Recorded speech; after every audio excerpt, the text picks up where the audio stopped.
Woohoo! Good evening, everyone. It is the 8th of December. It is Christmas month, otherwise known as the most important month of Jose Marichan's career. Welcome back to the BloomCast. We are coming to you live from our living rooms, our dining rooms, our bedrooms. My name is Luis. I'm one of the founders of BloomX, and I am your host for this evening. I am coming I'm coming to you live from La Union, my new home. This is the Magic Kingdom in the background. It's not actually snowing here. This is just a nice little background I have set up for ambiance purposes. We have got a very big show for you today. I think this is the biggest cast we've ever assembled, so I'm pretty excited to introduce the people who are joining me today. Let's start with someone who hasn't been with the show for a while. Israel Keys, my CEO and co-founder. Welcome back. The prodigal son has returned. Thank you. Good to join you. Justin David, CEO, I'm getting everyone's kind of positions mixed up. COO of Bloom Solutions. Welcome back. Also, you were here last week, weren't you? It was the week before that that you missed. Ramon Tayag is currently in transit somewhere. I'm going to introduce some of our other cast members. So we've got like a pretty packed next 2 weeks. We're going to do a two-part episode, kind of the BloomX Christmas special. We'll just call it that. And we're going to bring back guests from this whole year. This was the first year that we did the BloomCast, and we're going to bring back all of these guests that have joined us, graced our show with their presence. So it's going to be pretty fun. I'm pretty excited. One of the earliest ones, Attorney Raf Padilla, Hello. He's going to be, hitting us with the law hammer later, just to talk a little bit about some of the interesting developments, both in the Ponzi scheme space and the regulatory space over 2020. Of course, sorry, I forgot to, Mark Vernon, constantly with us on the show, consistently in Cyprus, always upgrading his background and his equipment. I hear his, looks like his workstation is pretty sexy.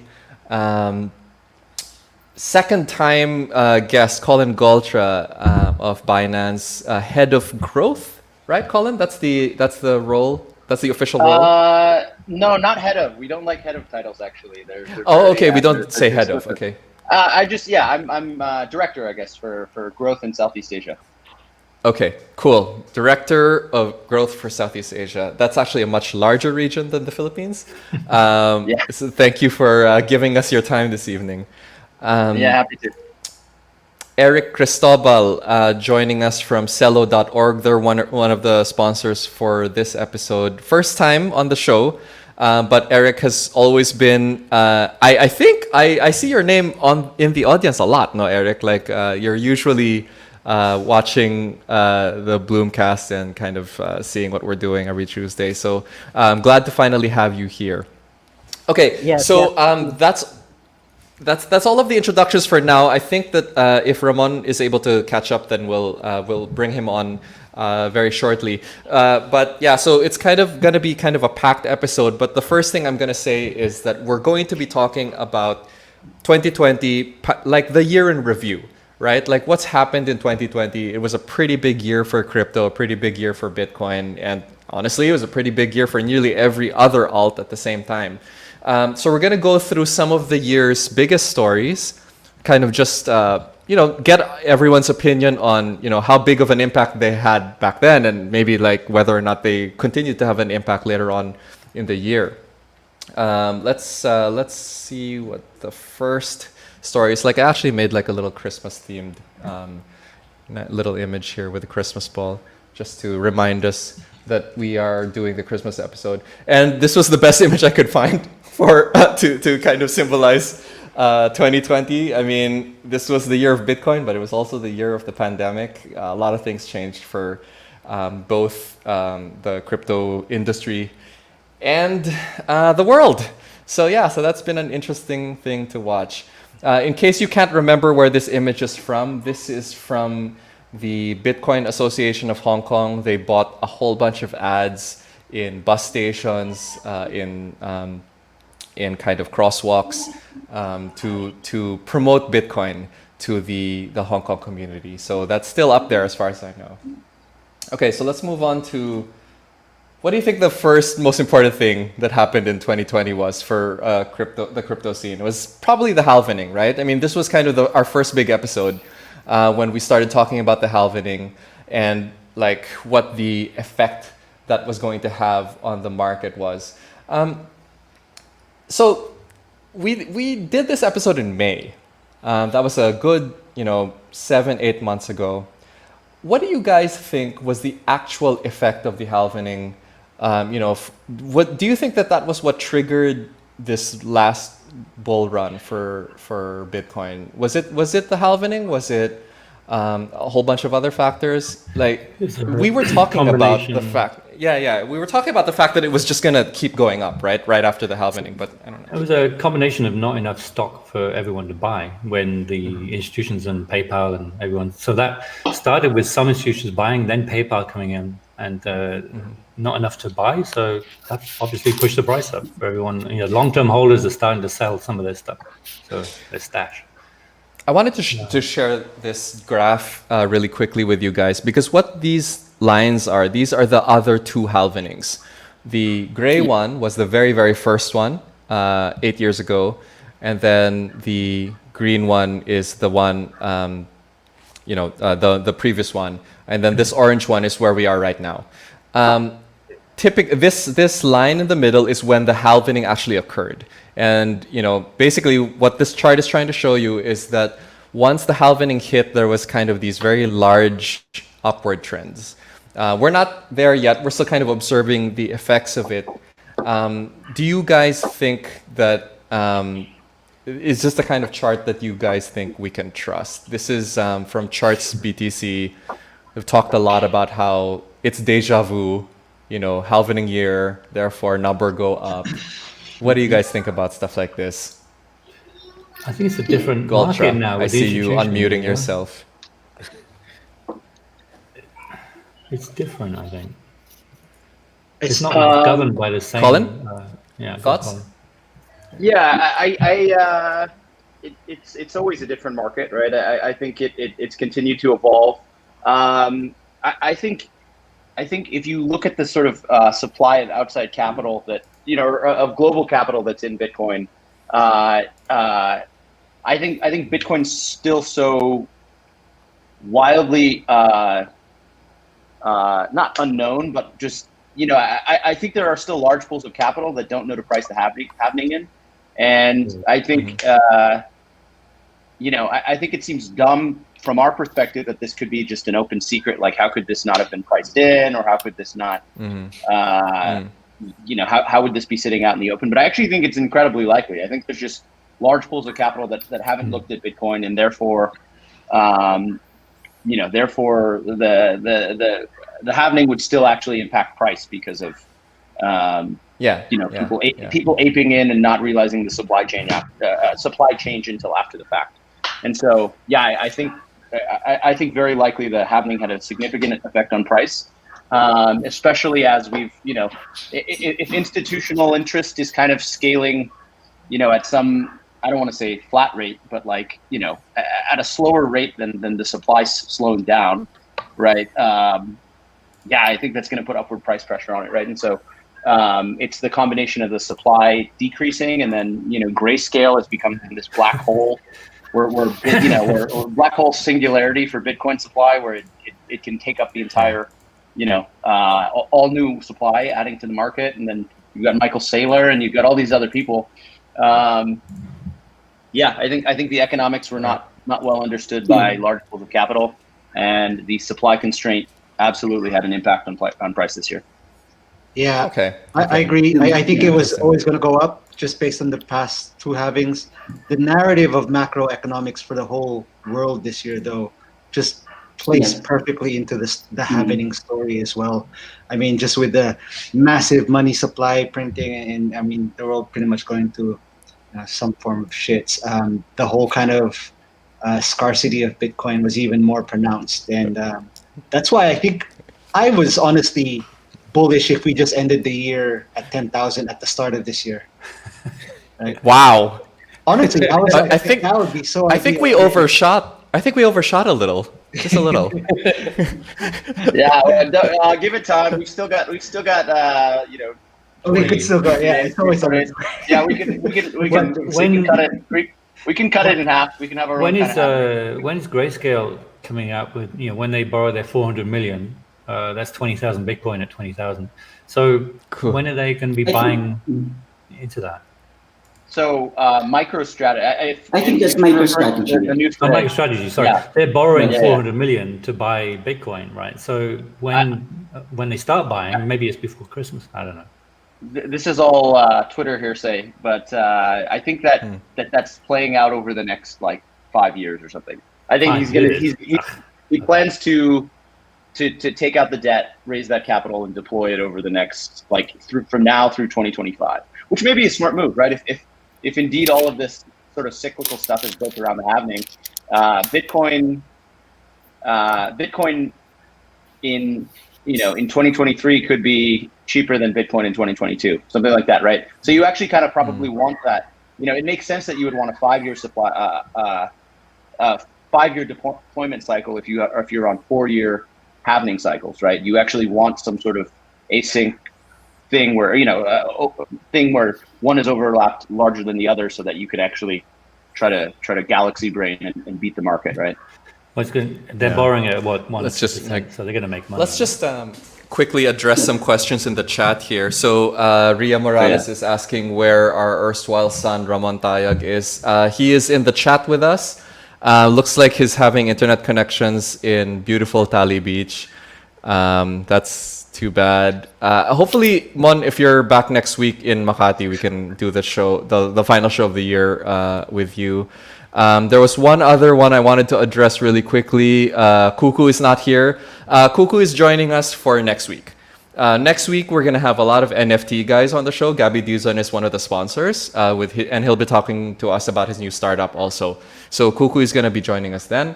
And looks like we're going to have a whole bunch of NFT-related giveaways next week also. I don't know if we have NFT giveaway this week also. No, I'll keep it for next week. Okay. What? I thought, Okay, all right. Was this the week you were going to give away an Axie, or did that already happen? Like a quad. Apparently, I'm supposed to give away an Axie worth 20 Ether, but there we go. Yeah. I mean, I'd be happy with. Yeah. I'd be happy I'm glad to. Even if it's just 1 Ether, Mark, it doesn't have to be 20 Ether. If you want me to give one away, that's fine. Yeah. Hey. Okay. Yeah. Luis, yeah. Go ahead, Ref. Luis. Yeah. I just want to share that I think we are still in 2016 right now. The halving is indeed a factor that affects the price of Bitcoin right now. But I don't think we're still in 2017. We're just in the first innings. We could probably compare 2021 as that 2017, as comparable to 2017. If you'll notice today, we don't hear much talk about the subject. I think, and if we're somehow bullish already with what's happening right now, probably we have to wait as to what will happen by 2021. And in relation to what Justin mentioned, really one of the narratives really in this year is because of the COVID-19 pandemic, you see governments, central banks like the Federal Reserve, right, practicing the monetary policy of quantitative easing, of just printing money. On the other hand, you see this alternative financial system that implements a contrary, an opposite principle, which is sometimes referred to as quantitative hardening, right? We're actually reducing the supply. We're actually reducing the supply, and this is really the monetary policy of Bitcoin. And that must be why we see many corporations, many companies, enterprises now storing some of their treasuries in Bitcoin. I'm really interested. I think the next step here is that we might see central banks actually holding reserve assets in cryptocurrency. What do you think the odds are?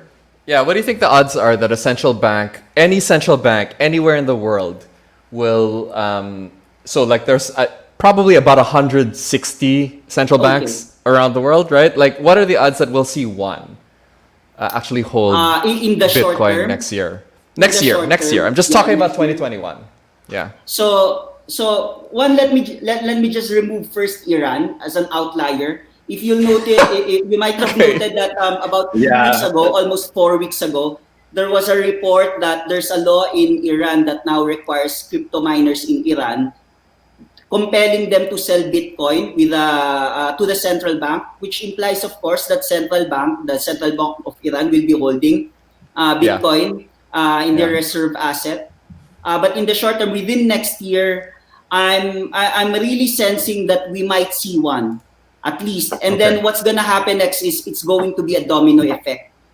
It's going to be fast. I mean, Parker Lewis, I think it was Parker Lewis who said this, right? That these things will happen gradually and then suddenly. So we might Right. see one Yeah. central bank, and then they will see this as just like what MicroStrategy did, right? It seems unthinkable for some large enterprise, publicly listed company, to like park their funds in treasury in Bitcoin. But when they did it, no, the rest quickly followed. So this is what's gonna happen when it comes to central banks. We're gonna see an early adapter, and then we're gonna see a series of quick, fast followers. That's my Okay. my sense for Okay. my prediction for Okay. 2021. Is China technically hodling also? Like, they seized some Bitcoin, right? From Yes. Yes. some. Yes. It was From like Plus that's Token. Plus Coin from Plus Token. From Plus Plus Token. Token. Yeah, that's correct. Yeah, and Yeah. they said that's around 1% of the circulating supply of Bitcoin. If I'm Yeah. if I'm Xi Jinping, if I'm Xi Jinping, I will hold those Bitcoin rather than sell those Seems Bitcoin. like a good. Yeah, it seems like a good bet. And- Good bet for the Yeah, future. and Yeah. and we never know for sure because usually they don't announce these things. If we might have some central banks, that's possible, especially in totalitarian regimes who might be holding Bitcoins already and they will not announce it. In democratic countries, they have policies that central bank policies should be transparent. So we might know that they're already buying Bitcoin. But for totalitarian Okay. regimes like Iran, North Korea, or China, we'll never know for sure.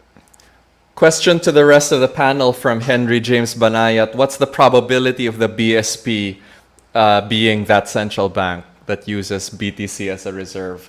Israel Keys, you're usually in more conversations with the BSP than any of us. Obviously, this is just conjecture, and you should probably put a disclaimer on everything you're about to say. But what do you think the odds are that the BSP will be one of the central banks that will hold BTC as a reserve? As much as I'd like them to hold it, I think it's going to be pretty low. So I think from what I've seen, they're pretty long on USD. But Wow. I think, I don't know, I think it also sends a signal that they might be conscientious of. So if they're going to be holding BSP, like Raf said, it's going to send a signal that they are almost endorsing it. So I think that might be kind of, I'll put a number on 10% chance that they'll 10% chance in what's the time frame on that 10%? next year. Okay. Oh, that's still good. That's pretty good, dude. Like, I don't put odds on that. Yeah, that's a great chance. Okay. I think. Where are you at, Colin? We're not What's betting on the this. Should I percentage? change my number? Yeah, I think there's a state, right? Like if we're trying to go by scaled institutions, right? You're like, you eventually get to like high net worth individuals, and then you get to corporates and stuff. I think there's a step in between publicly traded companies and central banks, and that's sovereign wealth funds, right? I think, and I think that's where you have better investment professionals that are taking cues from the hedge fund guys. They're probably getting exposure, via some of these very large, well-known hedge funds. But yeah, I think there's a step where you would see, one of the sovereign wealth funds of maybe the Middle East or Singapore or Norway has literally $1 trillion sovereign wealth fund, and so these the investors at the helm of these things know understand what's happening with sort of global money printing. So Right. That would be, I'd say, the Yeah. intermediate step. And then you have a government institution. Then you've at least broken the seal of, well, there's government institutions that are noteworthy and contain large pools of capital, and they are dabbling in it, and then that maybe would pave the way to a central bank kind of thing. Yeah, we don't Yeah. have a sovereign wealth fund equivalent in the Philippines. So, yeah, that's going to be, there's a missing step there Yeah. somewhere, I think. Yeah. Yeah. Can I also 10% answer is the optimistic. question? Go ahead, Draf. Yep. Let me address the question first from a legal perspective. If it is legally feasible for the central bank to do that, the answer is, in my view, is yes. If you read the central bank charter in section 66, it tells you about the different reserve assets that the central bank can consider. And it's not an exclusively list. It says they're gold. And we are a huge holder of gold, by the way. We have a huge stack of gold. And then we can also hold Very good list. foreign currencies. And then it's an open list, which suggests that theoretically it's possible for the central bank, legally speaking, to hold Bitcoin in their reserve. By the way, hello? Yeah. Hello? Yeah, I just want to say also that we actually wrote a study on this subject. We're just waiting for Bitcoin to reach 20,000, and we'll release it in Bitpinas now on the feasibility of central bank holding Bitcoin in its reserve asset. And one of the reasons why we're doing that is to somehow open the conversation already on this subject. I think, like before, we were talking about can central banks issue their own digital currency. I think this is going to be another conversation. Should central banks hold Bitcoin in their reserve asset? Okay. Let's move on to some of the chat responses. So Batang 90s, that's like us, I guess, is saying that the government is terrible at its tech security. They can't even have a good responsive website. They will not last holding Bitcoin. That's probably true, but like they don't actually have to hold it directly either, right? I mean, it doesn't have to be literally under their own custody. Although I guess then you would it be argue, under like, would why it be are under Bloom's custody? I don't know. Is that something that we want to get into? That sounds like a difficult, a very politicized kind of move. Yeah. Let's move on to, like, I wanted to show you guys this one image lang. So this is January until September of this year. The green line is the Bitcoin price. $10,000 you can see right here. That's the $10,000 line right here.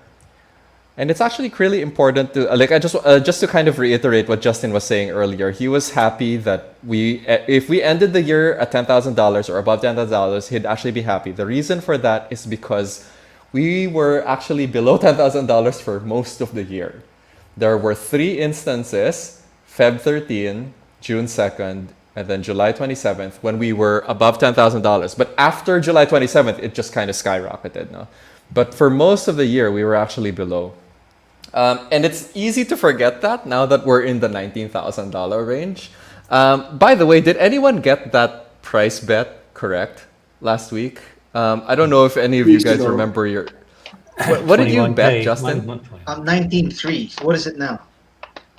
It's about that, 18. isn't it? No, it's less. 19,000 It dropped a bit. Is it less?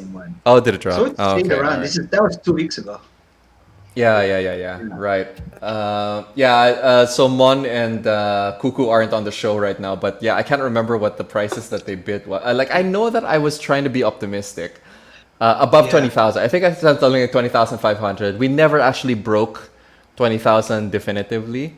Actually, I don't think we ever did, no? Like, it never actually did. Like, it just 19.9 hovered. maybe. Yeah, it got Yeah. really good, like, but never actually broke through, which was disappointing.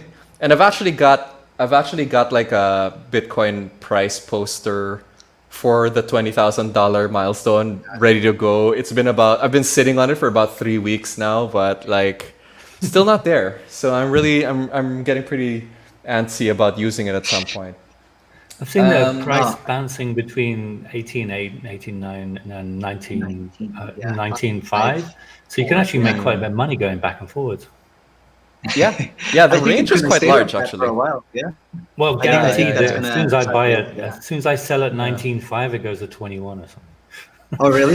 Yeah. Yeah, I know. We know, Mark. We know. We're the ones buying your coins. So, okay, we've got 1 week before our final episode of the year. Let's do our final bet of the year because this is the last time we're going to be able to do this. 7 days from now, December 15th at 7 p.m., what is the Bitcoin price going to be? 19.5. 19.5. Mark Vernon suddenly pessimistic for the first time. No action. Do you over think- Christmas. No Do you action. think we're going to break 20,000 this year? Or are you No, not not this year? Okay. Because things slow down at Christmas. You know, people go home. They're not so excited to buy, or they're selling some Okay. Bitcoin to buy Christmas presents. Yeah. Okay. Yeah, that's always the running joke, right? Institutions are selling. Yeah. It's It's all the 2017 bonuses, style and all that analysis. stuff. Yeah. There's gonna be a huge sell-off buy to, Christmas in presents. order to. There's to 13 I in mean- the Philippines. Yeah, right. Exactly. I was going to exactly say that. Bloom has to sell its Bitcoin because we have 13th month that we have to pay. So, yeah. Yeah. Philippine entity You guys are proper. Yeah. Yeah. Colin Goltra, December 15th, 7 p.m. What's the Bitcoin price going to be? I'm gonna go with 18.8. I think we're gonna see some anticlimax. I think we're. Oh, no. I think it's gonna. Okay. I think we're gonna flirt with it, and we're gonna be. Oh man, we almost broke 20K. I think we're gonna keep flirting with it a bit, and then there's just gonna be one day when we're at boom, Okay. like a dumb number, Eric like Cristobal. I'm gonna ask you, huh? So, but I don't know if you need a few minutes to think about it. But you need to give us a number, and then you need to give us even whatever your silliest reasoning for it is. It doesn't matter what your reasoning for it is, but you need to give us a number.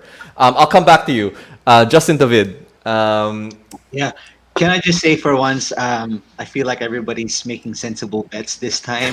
None of it's moonshot, freaking galaxy shots, everything. It's never always just going to go up.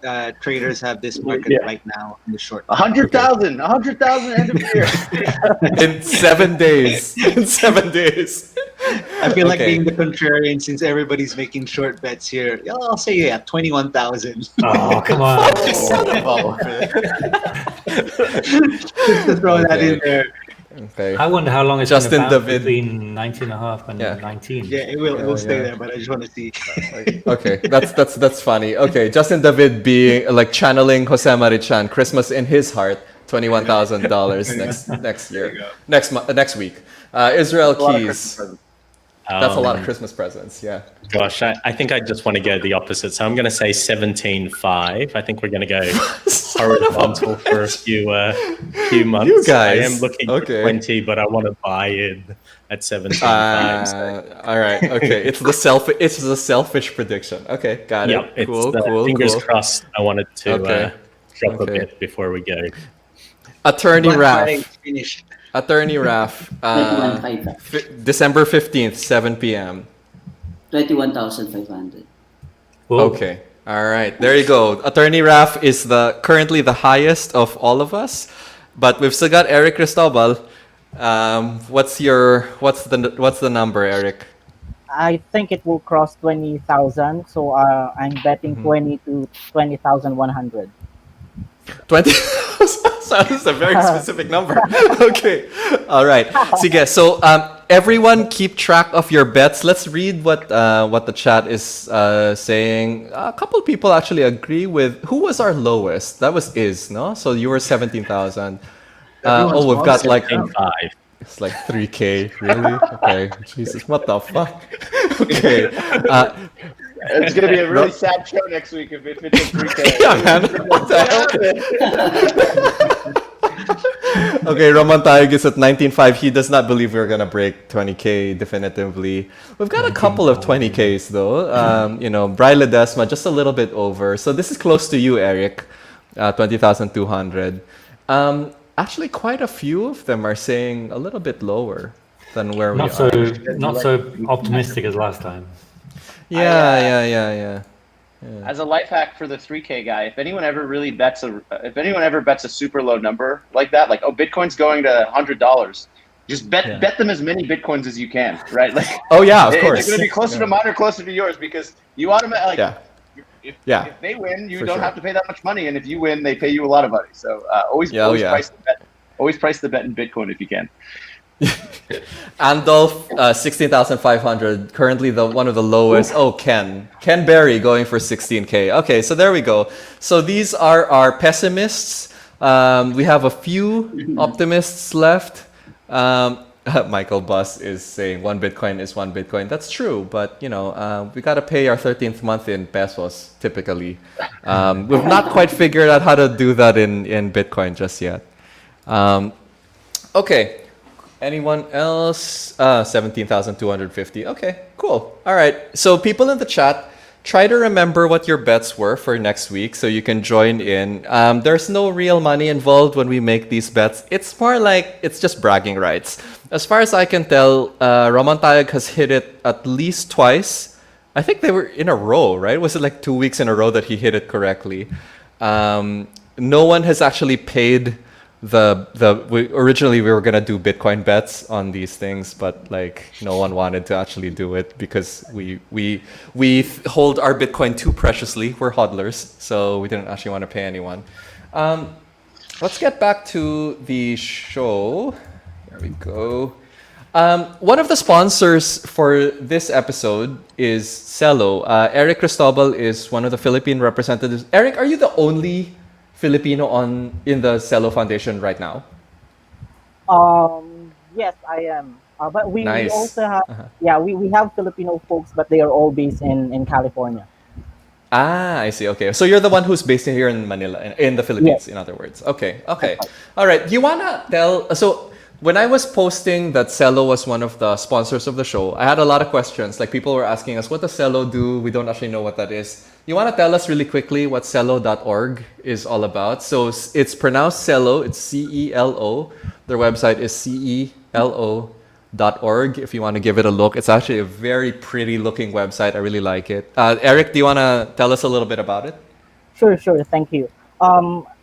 Good evening, everyone, and thank you again, Luis, for inviting me here. So, Cello is actually a mobile-first blockchain platform, and it is an open platform that makes financial tools accessible to anyone with a mobile phone. So, many times we were dubbed as the competitor of Libra by Facebook because of our mission of promoting financial inclusion. With Cello, our mission is actually to build financial system that creates the condition for prosperity for everyone. Because with Cello, we believe in a future where everyone can prosper. So with a mobile first approach, we provide the opportunity to passively impact 5.6 billion smartphone users globally and promote financial inclusion, and that is through the Valora app, which is powered by Cello. And Nice. I would also like to thank BloomX because Cello.org actually we set up or we created an alliance, which is Cello Alliance for Prosperity, with and this is supported by a mission aligned of networks, international NGOs, individuals, venture funds from different fields, and that includes Bloom Solutions. And we are really happy that Bloom Solution actually joined this Alliance for Prosperity. Some of the organization and the individual who backed or are early backers of Cello are Anderson Horowitz, Reid Hoffman, founder and CEO of LinkedIn, or Coinbase. We also have Jack Dorsey, founder and CEO of Twitter and Square. Nice. Polychain Capital, Naval Ravikant, founder and CEO of Angelis, and many more. So Okay. yeah. You guys recently hit 1 million transactions, no? That was like a first for you. You've only been up and running for a few months. Exactly. Is that correct? Yeah, that's right. Yeah. Yeah. That's right. And I So, noticed that's that there's a few Philippine companies also in your alliance. No, so Beam and Go is one of the ones that I'm most familiar with. And then there's also Ayana. I hear that's correct, right? That's correct. That's correct. And I'm really proud with Bim and Go, with all of the alliance members in the Philippines, because recently um, we had this COVID relief 19 aid. We provided 350,000 US cello dollars, and it was sponsored by JP Morgan Chase Bank. So Nice. we provided 100 cello dollars to 3,500 families in the Philippines through the help of Bim and Go. Nice. That's very cool. Okay. We should actually have Beam and Go on the show at some point. They're one of the, like, they've been around for like 5 years as far as I know. And they've always been really, really focused on migrant workers, financial inclusion, things like that. The kind of things that I think we're always really interested in. Let's see some questions from the chat. This is kind of an interesting one. What does cello actually mean? Is that from the? It's not from the musical instrument, right? It doesn't mean cello, right? Is Eric still here? Oh yeah. Sorry, what's that again? Like, is cello from the musical instrument? Is that where the name is from? Oh, actually, it is. It's from the word. It's in Esperanto. Cello means purpose. Oh wow. Purpose. Okay. Yeah. Huh. That- Interesting. Nice. Okay, that's pretty cool. Esperanto is an invented language. It is not what we call a natural language. That's pretty interesting. Here's another interesting thing, because I'm like basically a well of irrelevant trivia. William Shatner actually, performed an entire play in Esperanto, because that's the kind of actor that he is. So if you want to look that up, I think that you can probably find that on YouTube, because I'm not sure anyone would charge money for it. Okay. William Shatner, also a crypto luminary, by the way. He's a fan. Is he really? I didn't know that. Yeah, That's not a joke. Yeah, he really likes is. crypto. Like, He knows his Yeah, stuff as very well. nice. He's been in it for a long time. Yeah, he's Okay. he's not just a poser. He like weirdly just he'll comment on like crypto stuff on Twitter. well, guy. Actually, damn. no, yeah, he is the captain of the Starship Enterprise, so he probably would know about Bitcoin, right? You should know. You should. He comes from the future. Yeah. Do you think that? So today I was looking at this kind of weird little Twitter argument that was started by Adam Back, and he was talking about how he was really advocating for moving the unit of measurement from BTC to bits, which is 1 million. That's 1 million satoshis. And Satoshi.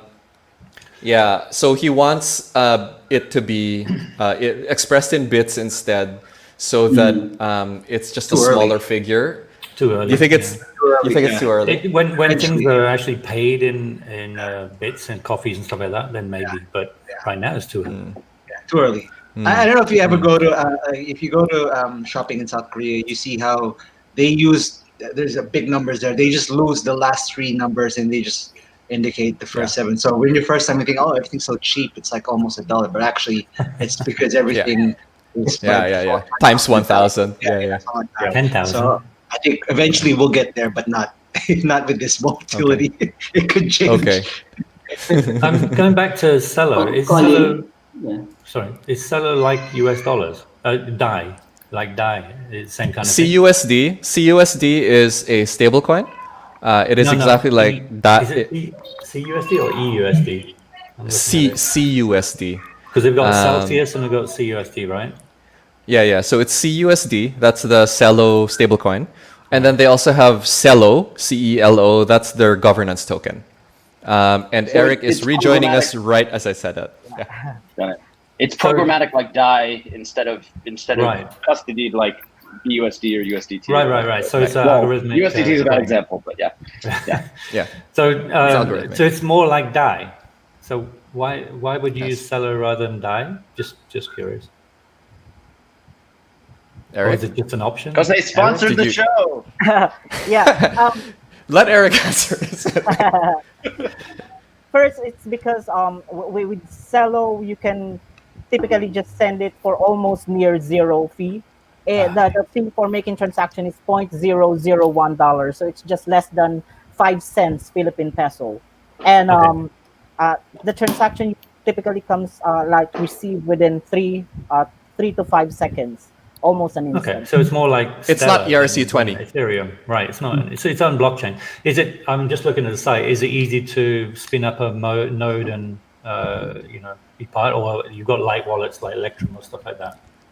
Yes, It's actually, relatively easy. yeah, it's relatively easy. Actually, based on our research, it is 17,000 times lighter than other crypto wallets.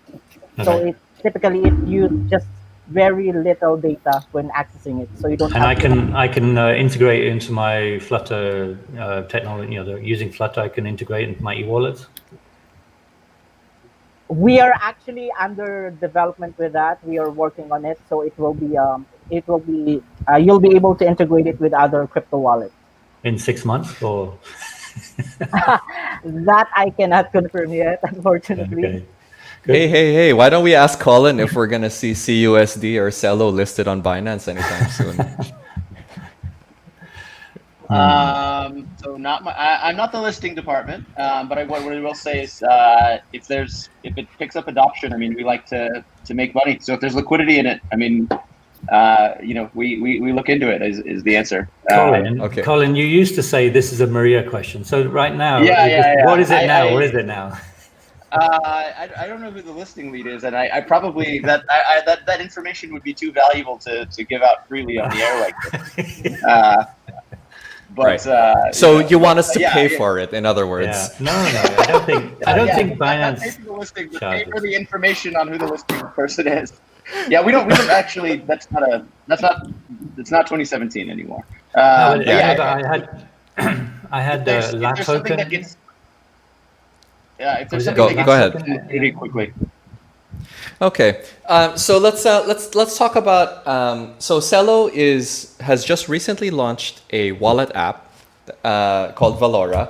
So let's just get our names correct because there's like a lot of new words here. So Celo is the foundation, but that's also the name of the governance token. CUSD is the stable coin.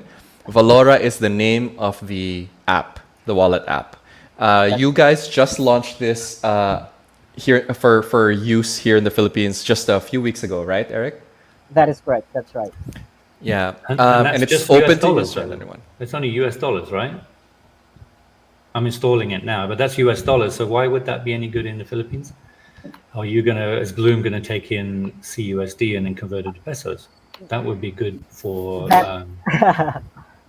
Remittances, Yeah, actually, I'm not really sure if we can disclose it right now, but there are a lot of things going to happen within Celo ecosystem in the Philippines, and we are partnering with one of the largest telecommunication provider or mobile provider in the US. They are building their own remittance app on Celo platform. So basically, all of their mobile subscribers can just simply transfer or send Celo dollars through the app here in the Philippines, and how'd then you load up? How'd you load up with CUSD? it will be billed on their monthly postpaid plan if they have with. I cannot name the provider right now, but it's with their postpaid plan. But you use a telecom load to load up on US dollars. How would you normally load up US dollars? How would I put US dollars in, or do I have to buy it with Bitcoin or something? Yeah, there are multiple options. Because within the app they can purchase Celo dollars either through debit card, credit card, through other provider like MoonPay, Simplex, and other third-party providers. Hey Eric, you don't have to let Mark bully you. You can say you don't want to answer his questions. No, I'm a customer. I'm a customer, so a possible user and a big user. You can. Exactly. Yeah. Okay, cool. Sige, so Valora is out now. And the reason why we're talking about Valora specifically is because Celo's sponsorship of the show, the prizes are going to be given out in CUSD. Is that correct, Eric? That is correct. Celo dollars. Okay. Yeah. So it's sorry. You're gonna have to repeat the price, the number of prizes for just so I'm not. It doesn't look like I'm just making this up. So how much are you guys sponsoring, and then how many winners are we picking out? we are giving away 200 Cello dollars, 4 winners with $50 each, 50 Cello dollars each. So here's what we're gonna do, chat, because there's 93 people watching the show right now, so that's already quite a big number. And I know that a lot of you poured in during the first 30 minutes of the show, so thank you for that. What we're gonna start doing from now on, we're gonna start breaking up the raffle. We'll have a raffle during the first half of the show, and then we'll have another raffle at the end of the show, because I want to reward the people who actually show up at the start. Because what I've noticed is, and you guys don't think I noticed it, but I do notice it. Like, our viewer numbers go up during the final 20 minutes of the show. And I know what that means. So we are going to optimize so that we are going to spread it out, and we're not going to tell you exactly when we're going to do it. That's the new strategy of Bloom. We're not slow. We see these things. So okay. Eric is going to manage the prizes because Cello is going to be the one sponsoring this part of it. So we're gonna look for 4 names, and Eric will be coordinating with them. Eric, are you also in the chat, in the Facebook chat right now? Yes. So you can see the. Okay, great. So parang they can message you when if they see that their names are called. So I'm gonna share my screen now for my random picker. Okay, so I'm just gonna repeat the rules, huh? So because it's still 2020, if you've won twice, we can't give you a prize again. However, this will reset in 2021. So that means that we're gonna forget. Our blockchain is not it's not set in stone. We can actually reverse some of those transactions. So okay, here we go. How many names do we have? We have 99 names that we are gonna be choosing from. And we're gonna start right now. Oh my god, my soundboard. Sorry, delayed drum roll.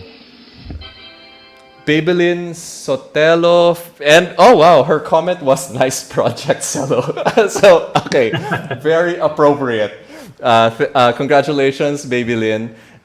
Eric, I'm just gonna copy these names really quick, pero I hope that you are able to keep track, because we are going to have a lot of names over the next few minutes. Okay, next winner. Winner number 2.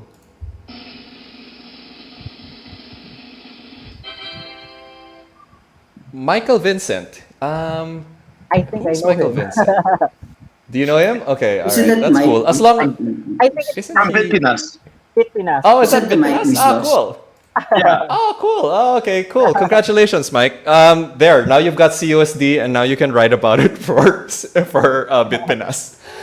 We've been wanting to get Mike on the show for a really long time now, but he's been having internet connections. But like, hopefully, at some point in 2021, we can get him on the show, and he can talk about some of the stories that they cover. They've been a very invaluable part of the Philippine crypto ecosystem. So cool. Congratulations. Winner number 3.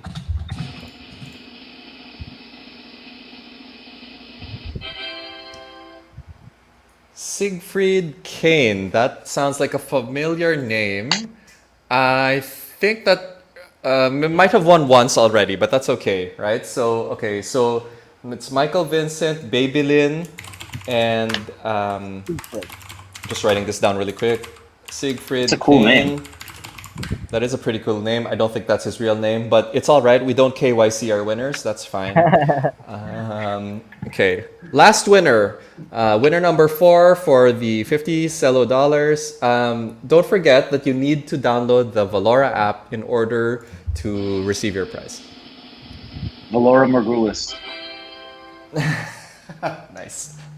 Dane Palenmapang is trying to use a notify command in the chat. I don't think that actually works. We should eventually get our own bots here. Okay, so those are our 4 winners. Congratulations, guys. Babylin, Michael Vincent, Siegfried, and Dane. Thank you for watching. Please don't leave just because you watched, by the way, or just because you won already. Because there is still prizes at the end of the show. So that's the new strategy now. We're going to try to break up the prizes. Mark Vernon says that he will be giving away his Axie prize when? Oh yeah, What are you doing I'm with just that, showing my Valora wallet, hoping for $1 from Eric. It's my address. I posted it. Can I get $1, please? I'm begging for $1. Good. Okay. Wow. Jeez, that was easy.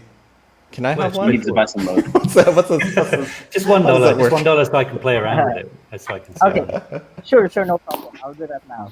Thanks. Don't call me Wow, sir. Please jeez. don't call me sir. Yeah. We just call him Mark. Yeah, that's fine. Or worse. Okay, cool. Okay, so thanks to our 4 winners, and Eric will message you afterwards, and he'll coordinate how he'll actually send you your prizes. Okay, cool. So let's move on.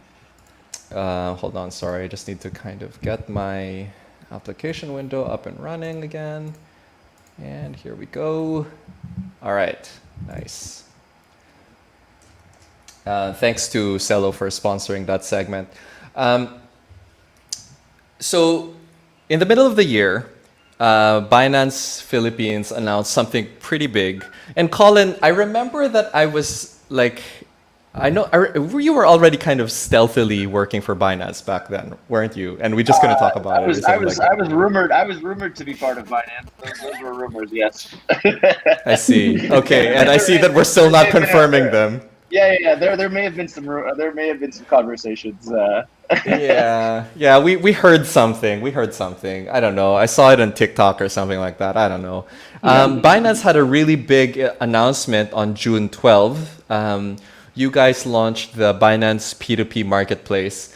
I don't know if you can talk a little bit about it, or like maybe tell us a little bit about how it's gone over the last. Now you've got about 6 months worth of data, right? Yeah.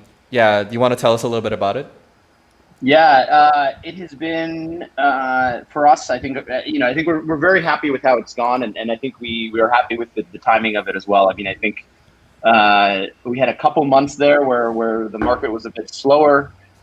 People could get used to it, and we could kind of teach people about how the market works. I think we did a couple good community live streams with the Bloom team certainly. And then now that I think we're properly, we've had a couple different months here of pretty high velocity, of upward pressure. I think we've been very excited with the pace of how peer-to-peer has gone. And in particular, I think it's a key piece of our strategy, not just because, it allows people to buy and sell crypto at what we believe, very frequently the best rates in town. But for us, it also allows, it allows people to use a bunch of different payment options and then ultimately have funds on Binance too. So it solves kind of multiple tactical purposes. Another actually thing I'd point out that's a recent initiative. We're gonna start marketing it a bit harder, but we've already launched this. Is actually we've replaced EOS and we've put DAI as the sixth currency on peer-to-peer. And what we hope to accomplish through that is, we have I think a good relationship with the Maker Foundation, and we do hope that that option will help to bridge kind of DeFi into the Philippines too, which is something that I'm personally quite passionate about. Right. So yeah, I think for a number of reasons,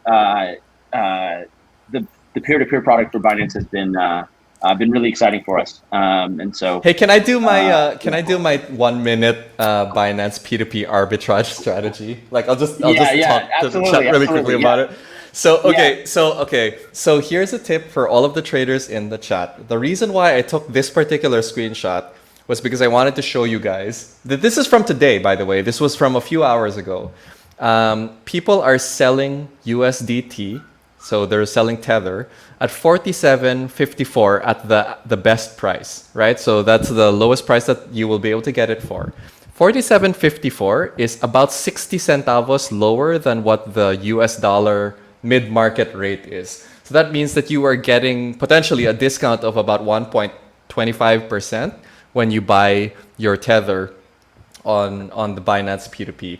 And I've been sharing this with as many people as I can because I'm trying to figure out why this discount does not disappear. So and as far as I can tell, it's still there. We've been observing this. I did the show with you guys, the arbitrage show, about 2-3 months ago, right? And it's still here, guys. So we've looked into this. I think we're monitoring it closely, but we don't have specific. We don't have a specific reason for why this is happening. For whatever reason, someone needs to liquidate, and we have full KYC, and so it's something I think to monitor, and we're it's something to take advantage of, certainly, but yeah. So So that's all I wanted to kind of put out there, guys. There is some pretty obvious reasons why you would want to get on the Binance P2P marketplace right now. And the most obvious one is because it's actually cheaper to buy Tether there than anywhere else, anywhere. As far as I can tell, this is the cheapest possible place to do it. So let's say you wanted to do some risky speculative altcoin, gambling, right? I mean, at least you're getting a discount on your Tether. And that's kind of that's the way I kind of look at this thing. $8,000, $2,500, not a lot of money, If you scroll down, it's actually there's at least $50,000 worth of cheap Tether on this first page, and certainly Bloom has tried to take advantage of it as much as we can, and that's not even a secret. You buy the $50,000 worth, you put it through, say, Binance or Bitstamp, sell it for Bitcoin or whatever, and then take it straight back out and making 1%. Yeah. Okay. Perhaps. Or just cross the market. Yeah. Just send it to the other side. Yeah. So there you go. All right, and that is our trading discussion for today. That was kind of a strange little one. Okay. So any plans for 2021 for the Binance P2P marketplace that you can share, Colin, or are you keeping that under wraps for now? I guess not a ton of specific stuff. Certainly I think we have not fully leaned into what we might be able to do with the maker team. Now that we have DAI listed, it's a pretty recent phenomenon. So I think it will play out over the course of the next couple months, right? We may try to do some activities to promote that in our own marketplace, and then I think it'll continue to be a priority for us. We'll try to attract new users, new merchants, and then hopefully that's upstream of a lot of other Binance initiatives in the Philippines. So that's all I can tease for the time being.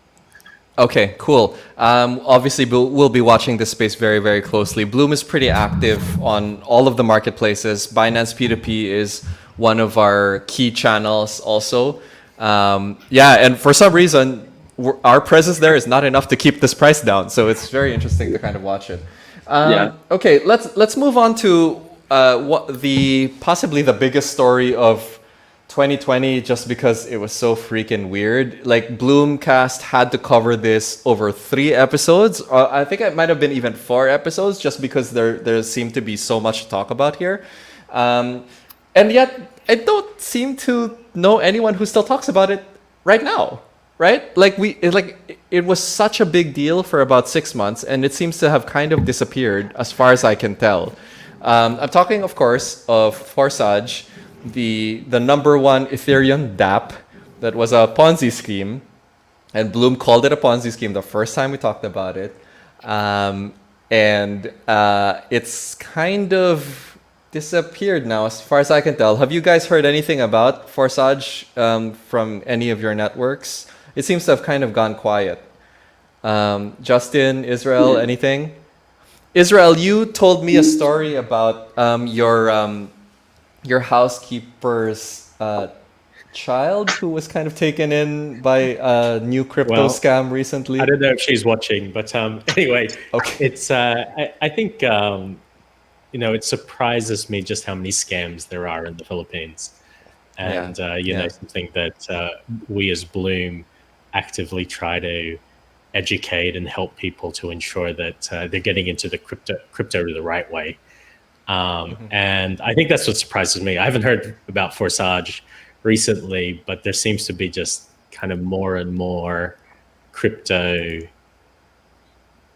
scams, or crypto-related scams, I should say, by using the name Bitcoin in their marketing.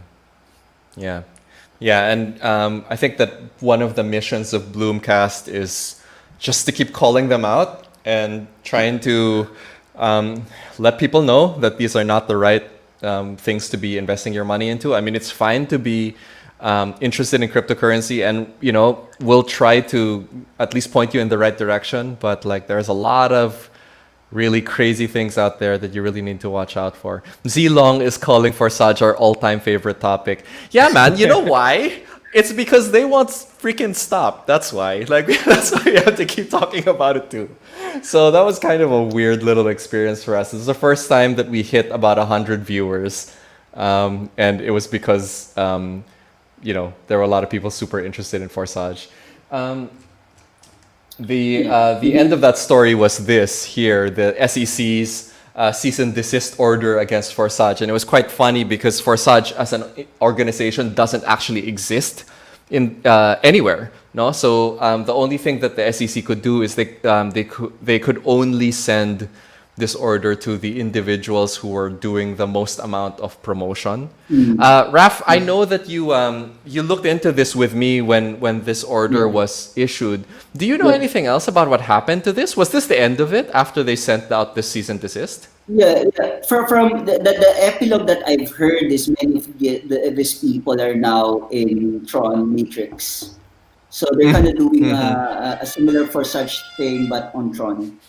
You can see their Facebook pages on their pages on Facebook, basically promoting a similar product on Tron. I honestly don't understand how it works, but I'm somehow familiar that it's a similar matrix. The Tron version. Yeah, So Tron itself is it's almost a direct copy of Ethereum. So the Solidity contract that you would have written for Ethereum, it's very easy to port it into Tron. I mean, obviously it's not 1:1. There's going to be some small changes, but like the mechanism of it is exactly the same.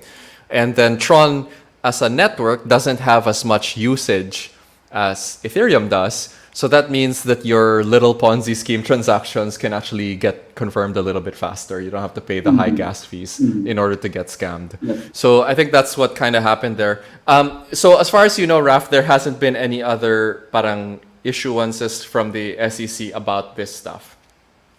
The Matrix smart contract, not yet. Yeah, things like but that. I hope through programs like this, if somebody from the SEC is watching this, they should now look into this, because from what I've heard, also these are like people from Davao or from rural areas, from provinces, who are being duped into participating in same modus operandi but different product. No longer for such, but Tron. Don't get me wrong. I'm not suggesting that Tron is a scamming project. I'm not saying that. I'm just saying that some of these people who have been involved in Forsage, who have been recruiting, are now in Tron. Tron Matrix. Right. Question from the chat, and this is not part of not about Tron or Forsage anymore. What do you guys think of Crypto.com? Pretty rough tangent. Sorry, Colin, I didn't get that. Oh no, just good that you're making it clear that this is a separate topic, because if not, it'd be a pretty tough transition for Crypto.com. So has anyone used Crypto.com? I know that they used to be called Monaco, but like I don't really know much other than that. I know that they also have a crypto debit card. Yeah. Does anyone have any familiarity? Super. Yeah, if I can just say my personal thoughts on this. As an ICO project, I really didn't like Monaco. It seems like they're just promoting that black elegant card, and that there's no other product. That card looked nice. They have moved forward, and yep, very elegant. But it's like when you hear the CEO talk, it's like he's just really pitching the card. So they really see the product. Then there's a lot of like opaque things, like the company, it's a BVI company. So not really interested in Crypto.com as a project. And then they purchased Crypto.com, of course, as a name, as a brand. It's a very expensive domain name purchase. Yeah, we actually covered Crypto.com a couple of months ago as part of the Wirex scandal. Because Crypto.com was their debit card was actually issued by Wirex. So they had to pull all of their debit cards. I don't actually know if they've found a new provider. I don't. Is it Yeah, Wirex that's or about all I know. Wirecard? Are you referring to Wirex or Sorry, Wirecard? sorry. I mean Wirecard. I'm sorry. Jeez, I get those names mixed Wirecard. up. Wirecard. Wirecard. Yeah, Wirecard. Correct. Correct. Yep. Yeah, sorry. Wirecard. Please don't kill me, chat. Yeah, that's a completely different thing. Okay. Let's see if there's any other questions here. Funny. Okay, Brian Ledesma. Okay, this is kind of a controversial thing to say. PhilHealth is a scam project too. Ooh. Yeah, that's a. I don't think I want to touch that one. I don't think we should comment. Yeah, let's say it. Going back on, by the way, going back on what you talked about on Crypto.com, we use a product here in Europe. We tried out called Bitwala. Very similar. That's a German bank that where you put your crypto in there and spend it on a Mastercard. There's probably quite a few projects like that now where you use a crypto. You can deposit your Bitcoin and then spend it as you would, rather than having to convert it. But I don't know what the conversion rates would be. If I may plug something, there is a very successful, not very well talked about Filipino team, which is the Swipe team. And they've done a crypto debit card and have their own token. Joselito is the leader of that project, and they are also a very close sort of partner integrated with Binance, and they are the backing for the Binance debit card, the Binance card, which is a similar product that's released in a bunch of other markets. I don't see the point of having your own token if you're just going to facilitate spending on the card. You're just making money on the exchange, the interchange rate. Yeah, why don't you have your own token? It's a rewards mechanism. It's a staking mechanism. Okay, rewards. Okay, that's fine. Yeah, rewards and staking, these sorts of things. Yeah. Yeah, I just wanted to address really quickly the question from Chin. I don't think anyone was saying that Crypto.com is a scam project. That's not what we were saying. We were just saying that what its roots were. It was an ICO project, and they are very heavy on the promotions. But we're not saying that they're a scam. We are certainly not saying that Swipe is a scam. The only thing that we're saying is that Crypto.com and Swipe actually have very similar products.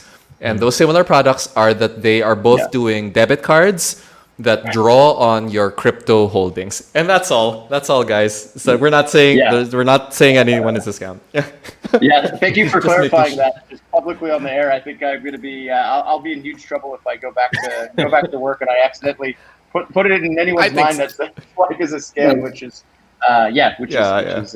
not true. Yeah. Guys, speaking of one cards, other. guys. Yes. Okay. Yeah. Go ahead. Yeah, Luis. Yeah, just want to highlight one of the developments this week. You might have heard of the press release about the partnership between Visa and USD Circle. So from how I understand it, it basically will enable holders of USDC to basically use that for payments. Wow, very interesting. I assume that's North America only. Yeah. Okay. The thing about but I think what I found really interesting about a lot of these debit card projects is that very few of them work here in the Philippines. So, like for example, Swipe. They're a Philippine team, and obviously we're very proud of anything that is engineered here. Sadly, they've still not gotten that card to work in the Philippines. So we're looking forward to that. Hopefully they can do that at some point. But I can kind of understand why it's not a high priority either, because market is not as big.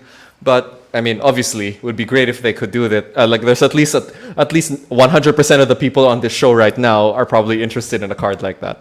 So just issuing a card where it deducts from your crypto balance. Yeah. Well, when you're spending in pesos. Yeah. Well, I'll be doing that. I don't know if anybody saw the BlockFi credit card that was released. That was so the first one of its kind that was giving you rewards in Bitcoin. So that's pretty good. Yeah. So, but here's the catch. So I tried to apply, but I'm not American, so they can give me one.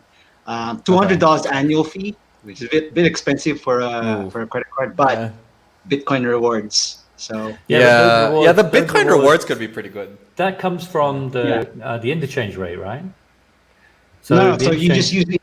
Yeah, you use it as it's a percentage of whatever you. You No, I spend. know that, but how they pay it back is the interchange rates in the Philippines are 1% to 2% or 1.5% or whatever. In Europe, this is they're BlockFi, right? So BlockFi is they're almost like kind of like a bank now. I feel like because everyone just deposits all their Bitcoin. yeah, but there. that money's got to come from somewhere, and Bitcoin is real money. It's not like points or anything. So they've got to. Yeah.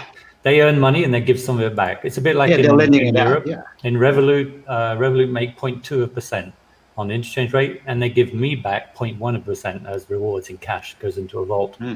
But then I pay 14 euros a month for my card. So there's a question from Ramon Tayag in the chat. If you spend Bitcoin via your debit card, do you have to worry about capital gains? Not in the Philippines. I wasn't really planning on buying like a car with my debit card. I was thinking mostly coffee and the occasional cheap little gadget thing. So what do most people want? What do most people want? Do they want to have a Visa card that they can spend tap and pay in various establishments and then just deduct from their crypto balance, right? That's it. Probably. That's easy to do. Yeah, but there's enough projects out there that have been trying. Like I've had 2 of these debit cards over the last 3 of these debit cards over the last 5 years, and none of them work anymore because the issuers keep pulling the support for it for whatever reason. It's usually regulatory related, but it's not as. Colin, he worked for Coins, and Coins issued a Mastercard, right? And it's pretty much the same It was thing. a Visa. It was a Visa. card. It was a virtual debit card. Yeah. It was priced in USD. It was, we had to use third-party providers and stuff. It was a very, it was not a very smooth project, I would say.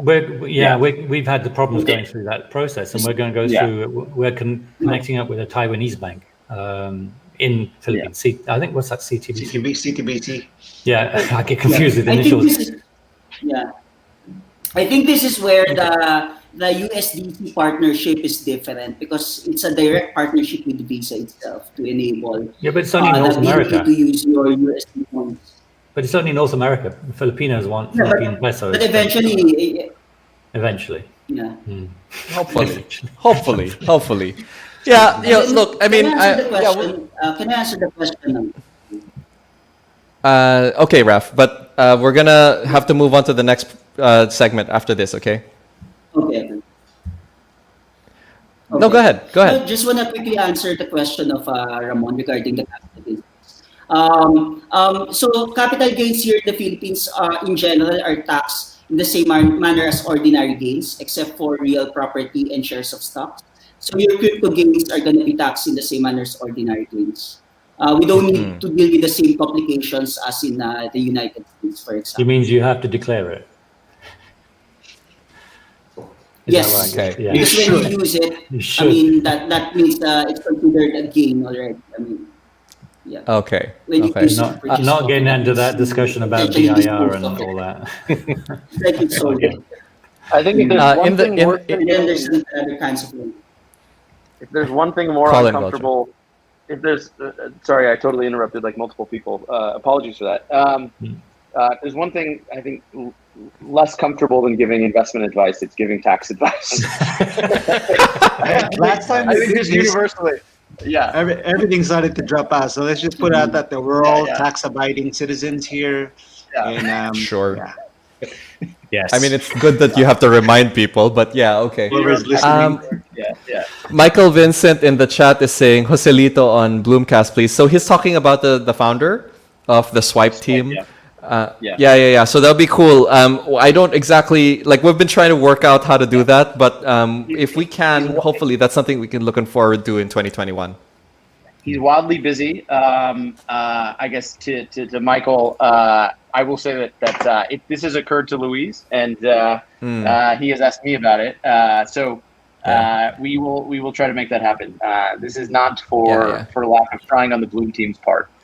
He's just a very busy individual. He's actually 2 projects. He's kind of doing a Herculean kind of double hatting thing, because he is both the head of Swipe, which is the SXP token, and then there is a programmatic stablecoin on Binance Smart Chain called the Venus Project.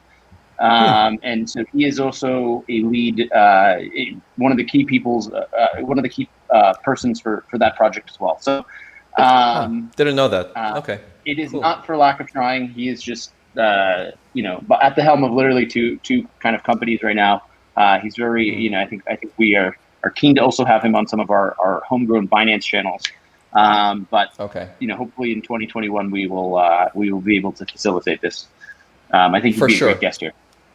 Yeah, and I think would definitely want to. I mean, if for nothing else, Mark Vernon would quiz the crap out of him about why his card does certain things. Yeah. So I guess that's something to look forward to.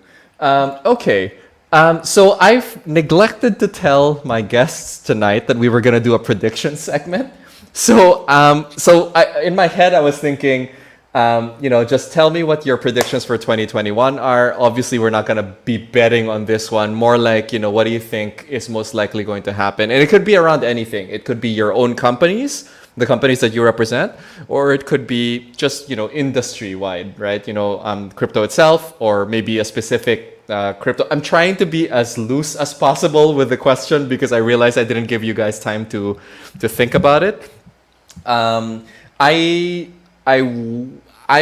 guess I'll just start because I actually did have a little bit of time to think about this. Mine is pretty simple. Mine is that I think that we're going to be at around $60,000 to $75,000 BTC sometime towards the end of 2021.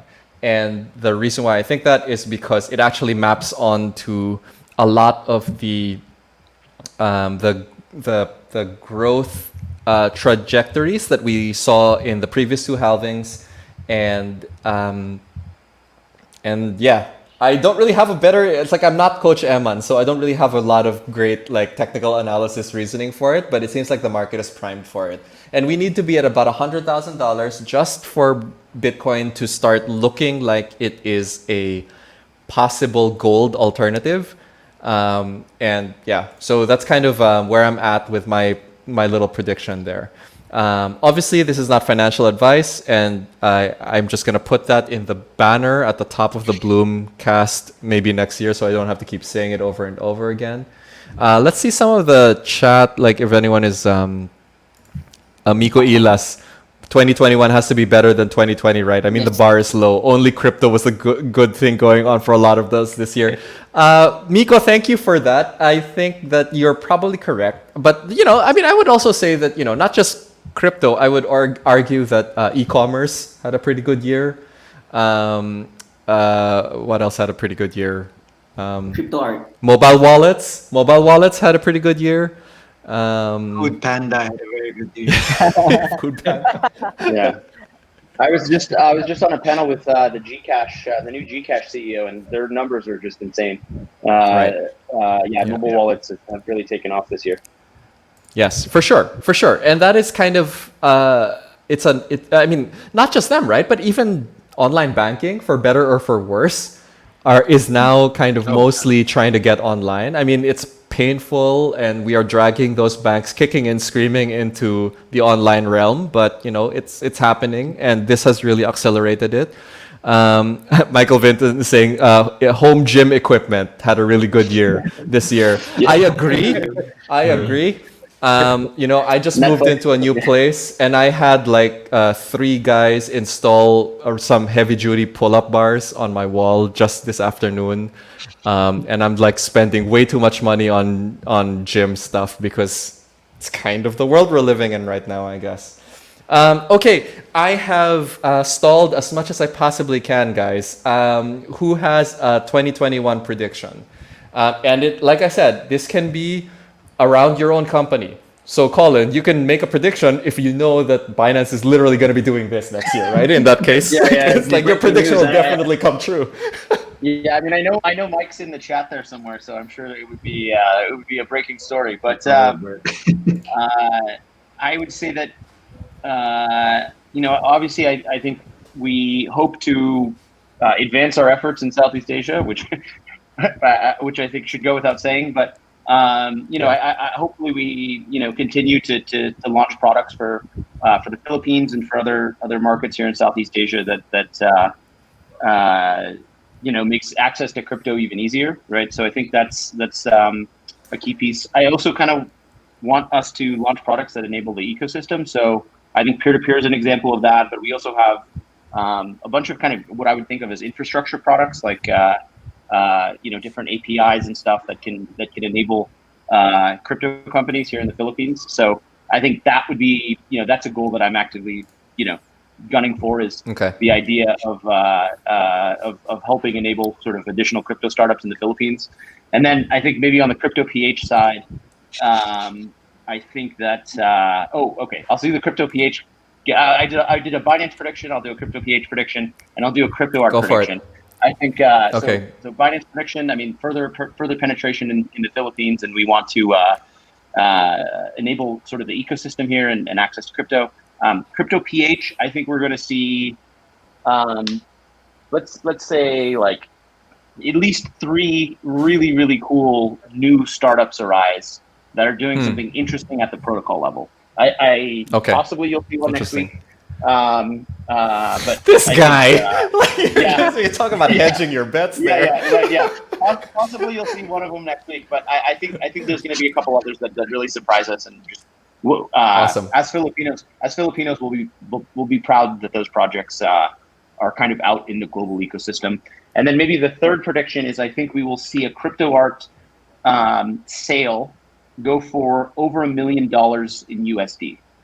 I agree. That's an easy one, actually. But yes, and a lot of people will be surprised by that prediction.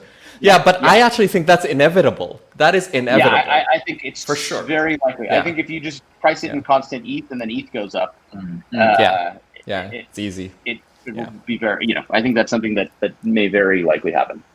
Very cool. Thank you for mentioning crypto art, because I wasn't sure anyone else was going to do a crypto art prediction. No. Yeah. But cool. Happy to. Awesome. Okay. Mark Vernon, have you got something? You look like you're ready. Yeah, well, I think the price of Bitcoin will be about 50 to 60K by the end of next year. Okay. We're in agreement. Okay. Yeah. And I'll be spending some of mine on investments on startups and a lot of app development. So for my own stuff, I'm splitting my efforts in different areas because it's hard to market one product that does everything. So like Takash will be like a fintech super app where you developed in Flutter, so you can develop your own modules, right? So I can see lots of little startups playing with that, and crypto will be part of that. But I'm also going to be pushing into the NFT market next year. I'd like to be able to develop a game. I'd like to be able to do more stuff. I've developed a lot of smart contracts with ERC 1155, and I want to do more with that next year. And I can see that market growing with Axie Infinity, with art pieces on NFT. So I want to be able to do stuff with that next year. Mark Vernon is sadly still not a collector that owns any crypto pop pieces, but anyway, that's okay. I'm gonna let that one go for 2020. Attorney Raf, do you have a prediction? And I know that you just wrote a book. You published a book recently. Are we gonna see a sequel as soon as next year? You're gonna that must have been a pretty big effort to get that book published now. Yeah. Thank you. I really want to. I'm already thinking of writing another book, but I have to sell books first. So, I know what that feels like too. Okay. Yeah. But in terms of my prediction, thank you for in terms of my prediction, I actually said it earlier. I really believe that by next year we'll see a central bank or monetary authority to finally hold Bitcoin in their reserve asset. It's not going to be that significant. They're going to start probably not that much, but they will do it as early as next year. And we can exclude, maybe this will be a small nation, but I'm excluding from this as outliers that totalitarian countries like Venezuela, Iran, North Korea, and China, which might be holding cryptocurrency Bitcoin already. Yeah, I think they already are. Yep. Yeah, but one nation, one central bank will announce that they're already including Bitcoin in their as part of their reserve asset. For sure. Yeah. Okay. Thanks for that, Raf. Eric Cristobal, I've stalled for you as long as I can. How about you just tell us what the maybe some of the highlights of Cello's plans are for 2021? Is that something that you can talk about or share now? I'm just trying, guys. Still actually yeah, that's still confidential, but there will be a lot of things going this 2021 Oh. for the Philippines. We are working a lot. So, Eric, Eric, don't can you stop say- there. You have to give something more. Can you say one thing? Will it be good for e-money issuers and stuff like that for remittances? Can we use you? Will you be doing stuff that will let us do stuff, right? Yes? No? Yes. Okay. Yes, that's right. All right. Okay. All right. Good enough. Do you have any predictions about the Cello token? The Cello token, sorry, you're gonna have to remind me. What's the? Do you know off the top of your head what the Cello token price is right now? It's about $1.80, I believe. Okay. Yeah, $1.80.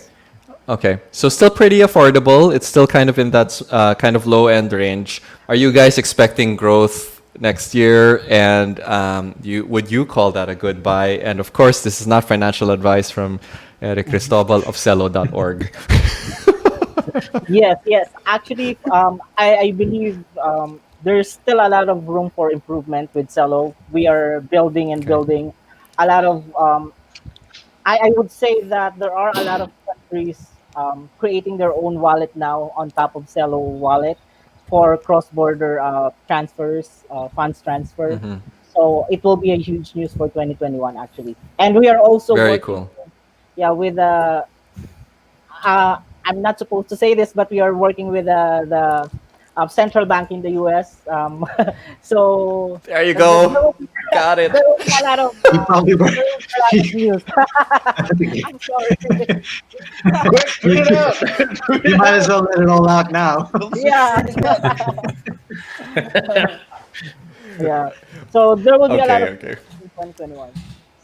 Okay, wonderful. Okay, so if you guys repeat anything that you just heard on this podcast, Eric Cristobal will deny that he said that. But it's okay. Facebook Live is fully recorded. Cool, how about that? Okay. Okay, so Justin David and Israel Keys, I am assuming that you have thought of two separate predictions. Obviously, we have not talked about this beforehand, guys. So there was not a lot of planning that went into this particular episode. So Yeah, I know. whichever one of you wants to go first, go for it. You can say if you've got anything Bloom related, you can go first. Well, the no announcements are being made, but I'm waiting for the bull run. So it's not a prediction, but I'm. It feels like coming on close to 20,000. It seems surprisingly quiet to me, and I think back in 2017 it seemed noisier than now. So I feel like we're building up, and it's still early days. So Israel, are you definitely smiling? Are you smiling because you hold a lot of Bitcoin, or? No, not at all. I just smile all the time.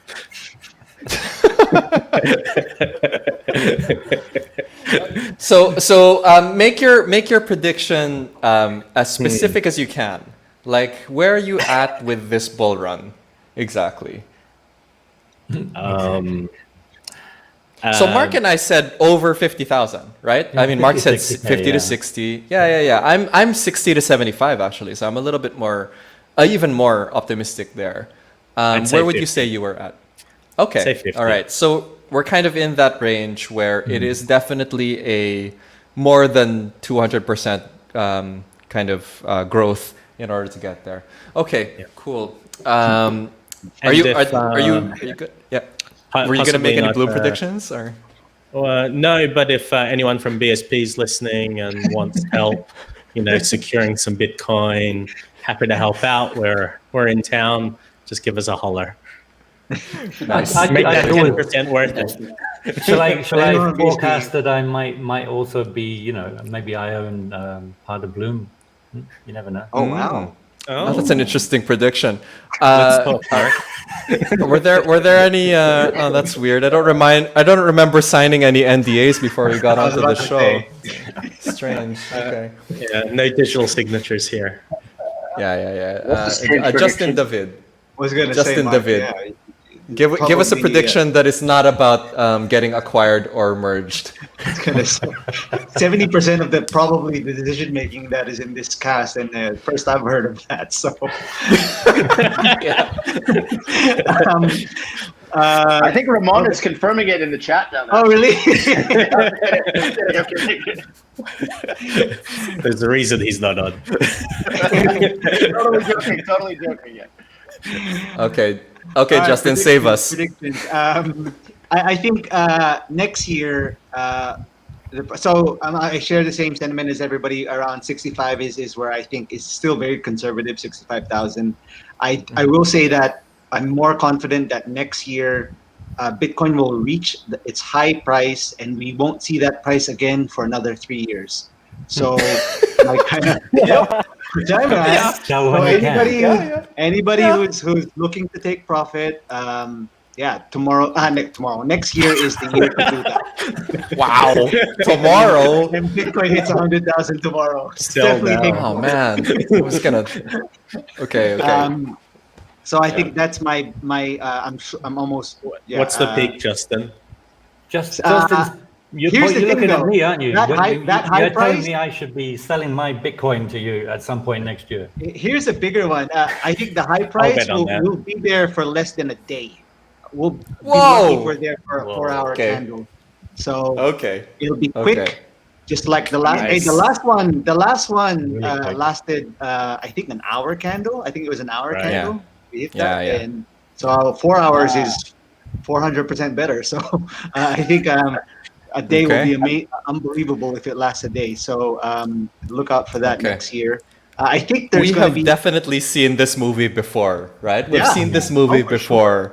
For More than sure, once. yeah. So, yeah. Yep. Buy the engagement ring next year, right? My I'm Wow. looking at somebody specifically. Yeah, I guess you- Oh my, like that was weirdly like. But who else is there? Anyone else here? That's strange. Look at Okay, Mark. I'm not sure who you're talking about. That's odd. Oh well. Okay. Um, Okay. For the Well, local Philippine scene, I think the whole NFT and Axie Infinity community will grow significantly next year. I think it's just about again more sort of I guess exposure, but like a bull run brings exposure to everything. Axie Infinity will grow a lot next year, and I think they're the only kind of things set up like that right now that's positioned quite well to benefit. So I don't know anybody any other kind of same setup that's well positioned right now. And of course, everybody, you know how to get onto Axie. You can go through Bloom with your pesos, really easy. So that's my predictions for next year. Wonderful. And I'm glad that everyone was mostly safe with their predictions. So we're going to do this again next week, guys, with a different set of guests. If Ramon can join us next week, then I'll get him to do his own prediction also. But Israel, Justin, if you want to do another set of predictions next week, you can do like the ballsier one for next week also. You get you get a second crack at it. Yeah. Acquisition Do into that. tag cash. How about that one? Yeah. Ooh, turn it around. Ooh. Yeah. Ooh. I don't want to acquire. I'd like to. Let's reverse this. Anyway. This is the BD move. This is You what always BD wanted, is. like- Put 'em on live You always TV. wanted a Put 'em on VC live license, right, Mark? That solves a lot of your problems. Exactly. You always wanted a VC problem. Okay. All right. Okay. Settle down, guys. Hey, well, So Nick, we've still Colin, got. Is Colin not married yet? Are you not married yet, Colin? Yeah, I'm not married yet. That's Is that true. the I was, engagement ring thing you're talking about, Justin? Could be anybody. That, Yes. There's how many single people in this thing? Luis is No, just he was like, talking about Colin. He was Yeah. talking about Okay. Colin. Yeah. Sure. Justin and I go way back. Yeah. No. Yeah. That's he guessed it. Not Nice. proposing I to hope- each other. I mean, I you hope know. I hope my girlfriend's not watching. won't disclaim Okay, that I actually one. hope she wins the next raffle. That's what I. Okay, let me get us to the final part of the show. So who's giving out prizes? So we've got something from Binance. So this is BNB tokens, right, Colin? Is it two winners? We're looking for two winners, and then Yeah, is we it can two do BNB two winners. each? Two winners, two BNB Okay. each. Awesome. Okay, so we're gonna do two winners, two BNB each, and then Mark is showing me an Axie. That's an Axie. Oh. Is that? Are you giving that away this episode, Mark? Or Yeah. Called Bloom. I'm just Okay. waiting for the address. Give me address. Wait, and now I'll I come want to to it. win. Am I allowed to win? I want an Axie. Yeah. Well, no, no, Colin. not allowed, What? not allowed. No, you have to buy your Axies. What, dude? Yeah, okay. It's fine. I've been all named right, it Bloom, so so, here- it's easy to. It's a bird, so Oh, that's smart. very cool. Okay. and it's not a So, mystic. oh Jesus Christ. Okay, sorry. So I'm just gonna like remove this and redo my little thing because it failed on me right as I was trying to share it. Okay. Anyway, so as soon as I get this up and running, we're gonna do. We are going to do the raffle. Sorry about this, folks. Technical problems. It's a chop suey axie. What the hell's a chop suey axie? I don't know, Mark. Tell us. What I is don't it? know. I'm learning new things about axies every day. Okay. Hey. Why don't you show us exactly what that is? I don't know. I'll show you on the screen. It's just a.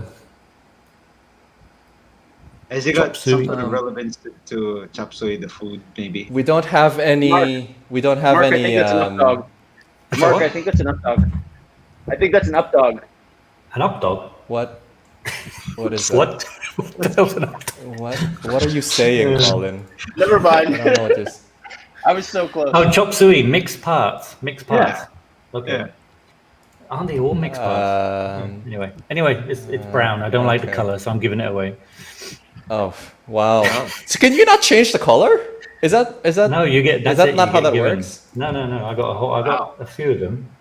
Okay, interesting. Those Okay. are All right, my here we axes. go. Now, I like all these ones, but not the brown one. Okay. All right. So who wants to go first? Colin, do you want to do your two first? We'll do the two Binance winners, and then we'll do Yeah, let's do Mark's Axie. Okay, cool, awesome. Sorry for the delay, guys. Whatever. It's live, right? Here we go. We're drawing for two winners, and it will be for two BNB each. This is sponsored by Binance Filipino. We will get your names, and then we'll reach out to you in the chat in order to give you your prize. Ideally, you probably have some kind of Binance wallet in order to receive your prize. I'm just going to assume that that is the case. Here we go. So we're drawing now. We've got 130 names, which is quite a lot. So here we go. Hopefully we won't get any doubles. They all joined in the last 20 minutes. Dude, I just said we're not supposed to get any doubles. That's literally the last guy who won. So we can't award him again because it's the same show. That's also one of the other rules. Okay, here we go. One more draw. Sorry, Dane, you can't win twice in the same episode. That just doesn't work. JP Uy. JP Uy is a friend of the show actually, and is a constant viewer, and I think a big part of the Philippine startup scene also. JP Uy, if you're in the chat, Colin Goltra owes you 2 BNB, and we will make sure that you're in touch. Okay, here we go. Second winner.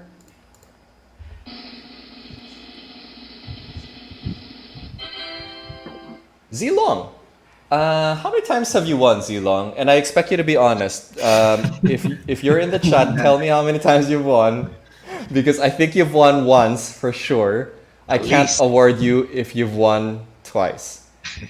Although I might just be thinking that it might just be because he's always commenting, and that's why I think that he's won multiple times. I don't know if do you remember at all, Justin? I feel like he's won at least once. That's Okay. So I'm just gonna wait for him to see if he's. There are a lot of people saying re-roll. Okay. Zilong, here you go. You need to be honest now. Tell us if you've actually won more than twice. Wow, Zilong again, lols. Reroll. They're throwing him in. Yeah, I know. What do you think? We can wait.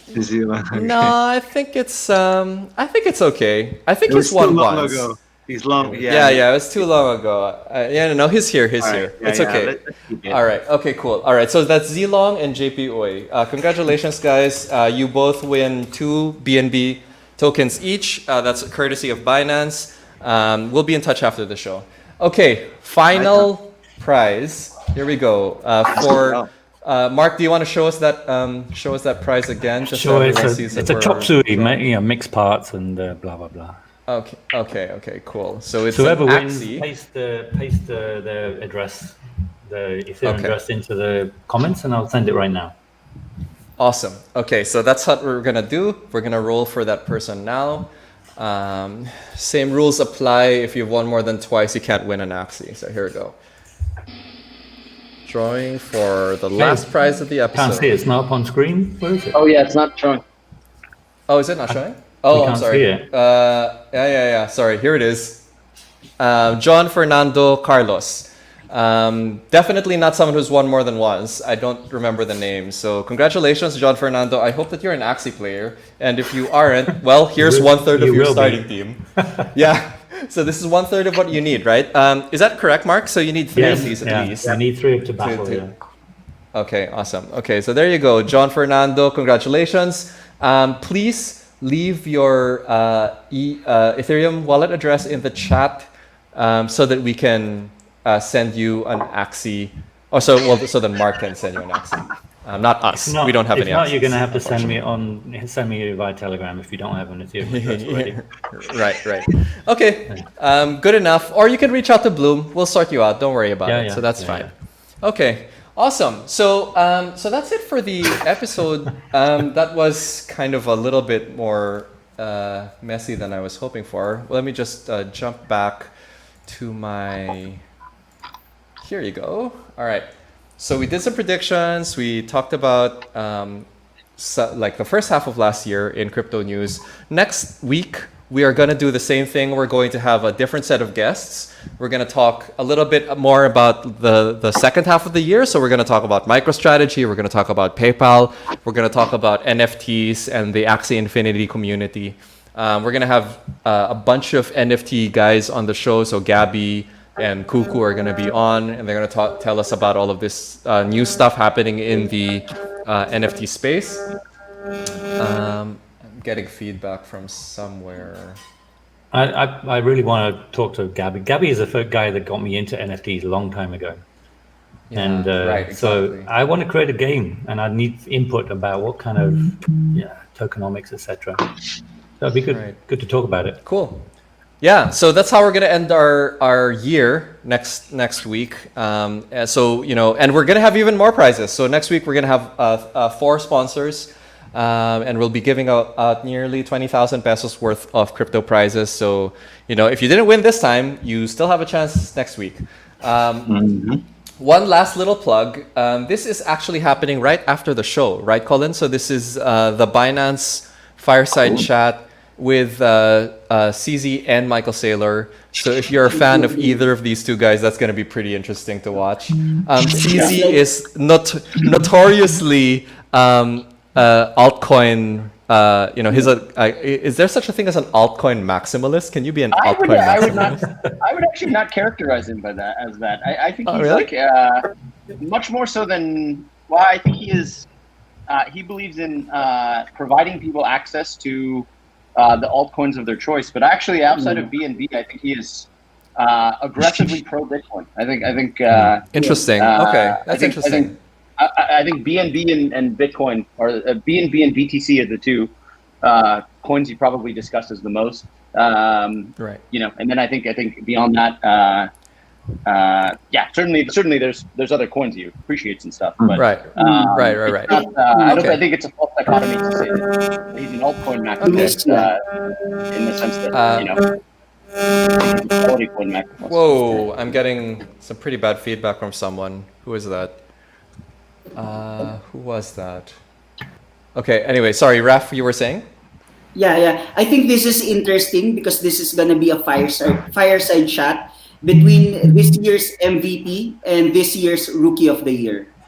Right. So looking forward to watch those. Yeah. Nice. Yeah. Nice. Okay. Yeah. Well I said. hope, Well I said. hope it's not like Elon Musk's and Jack Ma's fireside chat. Yeah, that was weird. That was freaking weird. Yeah, I didn't know what to make of that one. Yeah, but interesting to see them both on stage for sure. Yeah. Okay. So just a quick reminder. So these last two episodes of the year. So we're gonna have one more next week, December 15th, Tuesday, 6:30 p.m. The BloomCast will be back. That will be our final episode of 2020. I just want to make sure that I thank everyone that's sponsored so far. So thank you so much to Paxful, to Binance, to Cello.org, first-time sponsor, to TagCash, Mark. He's always with us. And also sponsoring quite a few episodes. Next week, we'll be seeing Paulo from Moneybees and Paylance return after a long absence. We're going to hear about Gabby Dizon's YGG, his new startup that is doing stuff in NFT gaming. So we're very excited to hear about that. So there's still more stuff. And we're going to end the year with a lot more prizes because it turns out that people are pretty generous in December. So we're pretty thankful to all of our sponsors for that. I'll give another Axie away as well if you want. Okay. Oh, there you go. Awesome. All right. Okay, so the guy who won the last Axie, if you win again, you'll have 2 of the 3 Axies that you need to get a team started. Okay. Let's say our goodbyes. Eric Cristobal, thank you so much for joining the show for the first time. Thank you for sponsoring. Tell us, where do you want people to go to find more about you and about your company? Yeah, just feel free to join our Telegram group. It's Cello Philippines, and we also have a Facebook page, localized Facebook page, Cello Philippines Official. So just like and follow. Thank you. Facebook.com/Cello Philippines Official. That's the full name. Okay. And the app's pretty cool. Thank you. And I got $2 from Eric. Nice. That's how you start. Yes. Attorney Raf Padilla, thank you so much for joining the show for several episodes this year. Thank you for all of the legal advice, both on the show and off the air, when I'm just like asking you for your opinion on various things. Where can people find more of you and your book if they wanna help you move those copies? So first, I want to thank Bloom, Luis, and the rest of the team for inviting me. I'm an avid follower of the show, so this is like being invited is like winning a golden ticket. If it's okay, can I post the link to my book in the comments box? Of course. Yeah, of course. And then just wanna quickly shield that I'll be publishing my paper on why central banks should hold Bitcoin as reserve asset on Bitpinas, probably next week or as soon as Bitcoin reaches 20,000. So awesome. Hope you nice. Yeah. Good timing on that. Okay. Also, I hope we hit 20,000 soon then. Okay. Yep. Awesome. Thank you, Raf. Colin Goltra, thank you so much for gracing us with your presence for the second time. Thank you for always being willing to sponsor what Bloom is cooking up. Where can people find more of you and your work? Yeah, a couple plugs. So one, yes. If you're interested in Binance in the Philippines, go to P2P or P2P.binance.com, and that's what we have set up for the Philippines at the moment. If you want to get more into crypto in general and kind of interface with a lot of people on this stage, check out the CryptoPH movement, which is a hashtag, I guess. Hashtag CryptoPH on Twitter, or you can kind of see it in a bunch of people's profiles. There's a Telegram group, a Discord server. There's a bunch of stuff we're trying to work on there, including Lechon and other things. And then I guess I'll plug for myself. I'm just at Cultra on Twitter, and I shit post a lot there. So go check it out. Thanks.